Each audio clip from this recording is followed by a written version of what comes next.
زندہ کرتے رہے۔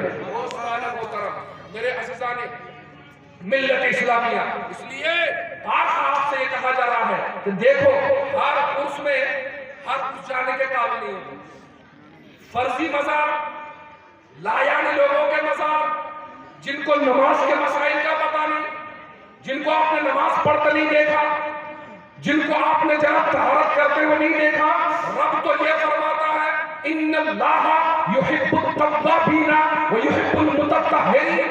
اللہ تبارک و تعالی بہت زیادہ توبہ کرنے والے کو اور بہت زیادہ پاکی حاصل کرنے والے کو پسند فرماتا ہے، انہی کو اپنا دوست بناتا ہے۔ اور دوستو جو بہت زیادہ پاکی حاصل کرتا ہے روزی میں بھی، جو کماتا ہے اس میں بھی طہارت ڈھونڈتا ہے، نہاتا ہے تو طہارت کی طلب و تلاشی ہوتا ہے، وہ کماتا ہے تو ڈھونڈتا ہے کہ مجھے پاکیزہ روزی ملے۔ تو یہی لوگ وہ ہیں جو متقی ہوتے ہیں۔ ابھی میں سن رہا تھا کسی صاحب نے اپنے اعتبار سے، انہوں نے بھی صحیح کہا کہ ولی ہونے کے لیے کرامت دکھانا ضروری ہے،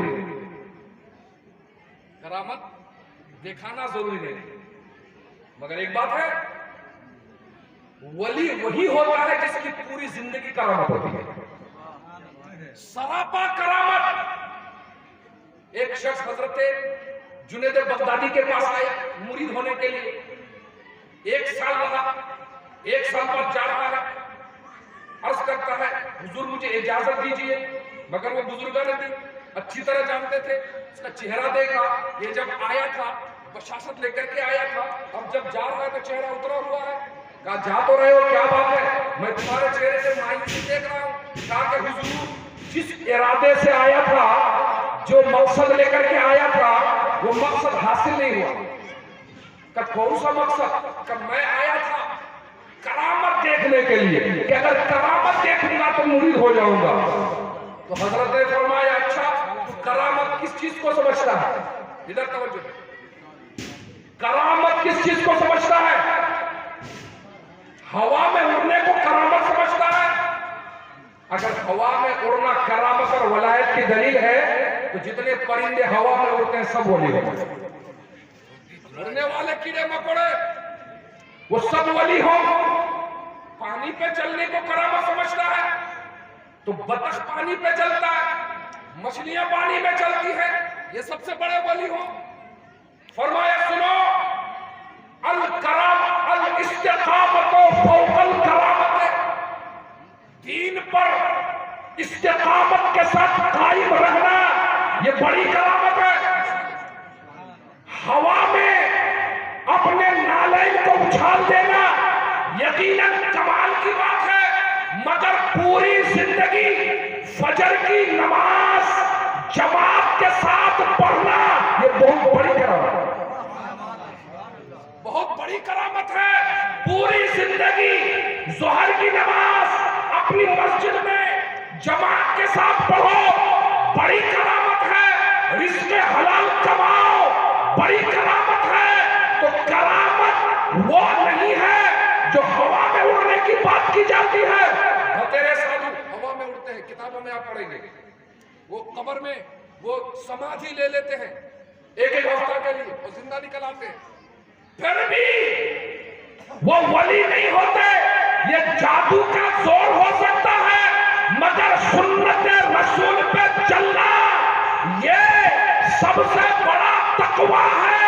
اور میرا رب فرماتا ہے ان اولیاءہ الا المتقون، ارے میرے اولیاء سے متقی لوگ ہوا کرتے ہیں۔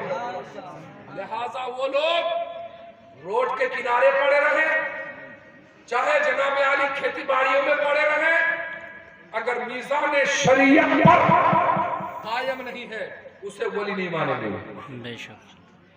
میزان شریعت پر شریعت کے مطابق، اچھا لوگوں کا طریقہ بھی الگ ہو گیا، یہ بھی بات ختم کر دوں، بہت وقت ہو گیا، میرا ٹائم ختم ہونے جا رہا ہے، آخری بات بتا دوں، الا الذین آمنوا وعملوا الصالحات، انسان تو کھاتے میں ہے مگر جو ایمان لا نیک اعمال کیا، اور آگے جو میری بات ہے وتواصوا بالحق وتواصوا بالصبر، حق کی وصیت کرنا، حق کی نصیحت کرنا، حق کی وصیت اور نصیحت کرنا اور اس پر صبر کرنا. عالم دین، عالم بالسنہ، کم سے کم ولایت کی ایک شرط تو پائی گئی، عالم ہے ایک شرط تو پائی گئی. اب پھر اللہ تبارک و تعالیٰ دھیرے دھیرے اسے راہ دے دینا. یہ جن لوگوں کو آپ نے ولی بنایا اپنے اعتبار سے اور پھر مزار بنایا، تو مزار میں جاتے کس لیے ہے؟ بیٹا لگے. یہ ہوتا ہے. کسی کا کاروبار نہیں چلتا، چلا گیا جا کر کے چادر چلا دیا کہ کاروبار چلنا چاہیے. وہ جناب علی کسی کی اولاد نہیں ہے، جا کے کھڑا ہو گیا کہ اولاد ملنی چاہیے. ایسا ہے. ولیوں کے آستانے سے مرادیں ضرور پوری ہوتی ہیں.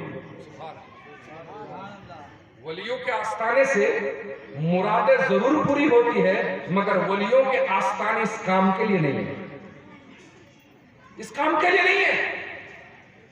وہاں ولیوں کے آستانے میں پہنچو تو وہاں سب سے پہلی چیز دین مانگو اللہ سے، ان کے وسیلے سے کہ اے اللہ یہ بندہ ہماری طرح زمین میں رہتا تھا، زمین پر چلتا تھا، کھاتا تھا، پیتا تھا، سب کچھ کرتا تھا، مگر تو نے وہ شان اسے عطا کی کہ اب زمین کے اندر رہ کر کے یہ تصرفات فرما رہے ہیں، اپنے کمالات دکھا رہے ہیں. تو اے اللہ جس طریقے پہ چل کر کے تو نے اسے وہ مقام عطا کیا، اسی طریقے پر ہمیں بھی چلا. ہمیں بھی چلا.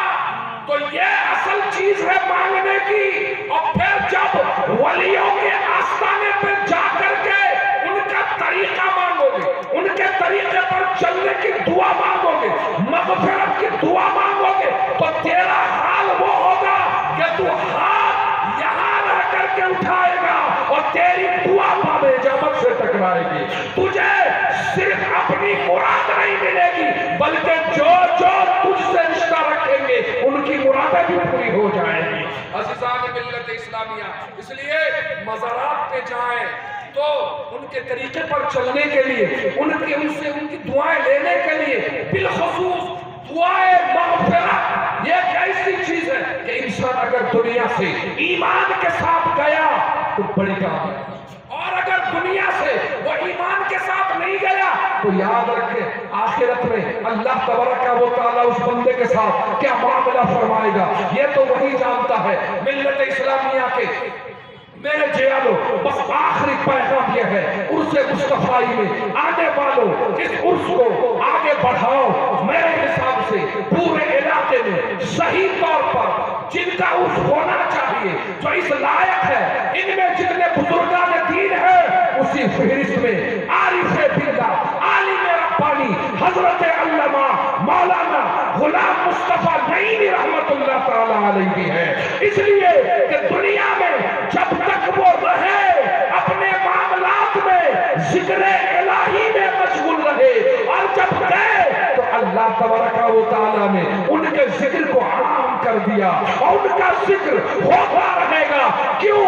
جو اللہ تبارک و تعالیٰ کا ذکر کرتا ہے میرا رب اس کا ذکر عام کر دیتا ہے. اللہ کے بارگاہ میں دعا ہے کہ مولا تبارک و تعالیٰ آج کی اس بزم کو درود پاک پر اللہم صلی علی سیدنا و مولانا محمد بارک وسلم صلی علیہ صلاۃ و سلام علیکہ یا سیدی یا رسول اللہ، صلاۃ و سلام علیکہ یا سیدی یا حبیب اللہ صلی اللہ تعالی علیہ وسلم.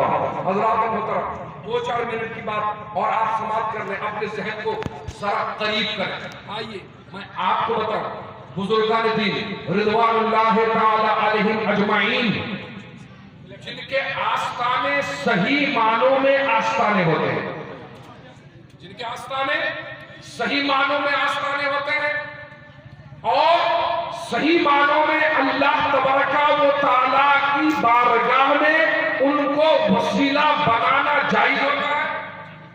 میں نے پہلے بتا جو شرائط ہیں ان میں سے ایک شرط عالم دین ہونا. اب اللہ تبارک و تعالیٰ اسے ولی بناتا ہے تو عالم دین بھی بنا دیتا.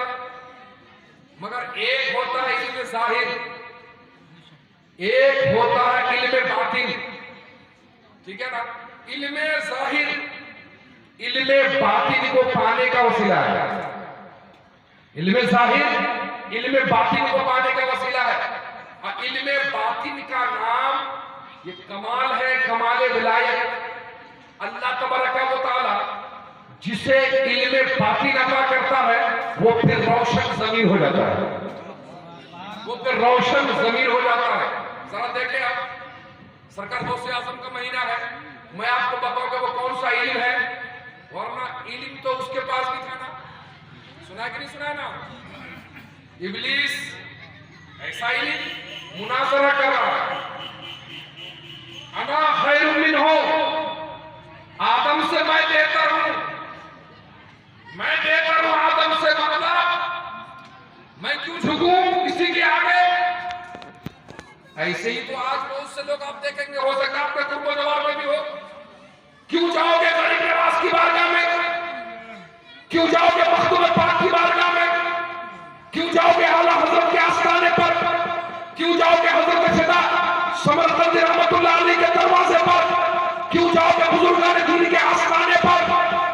مسجد میں جا کے لے لیں. اچھا، ہماری عادت مسجد میں جانے کی بھی چھوٹ گئی ہے. مسجد کون آباد کرے گا؟ جو اولیاء کرام کے غلام ہوتے ہوئے آباد کریں گے.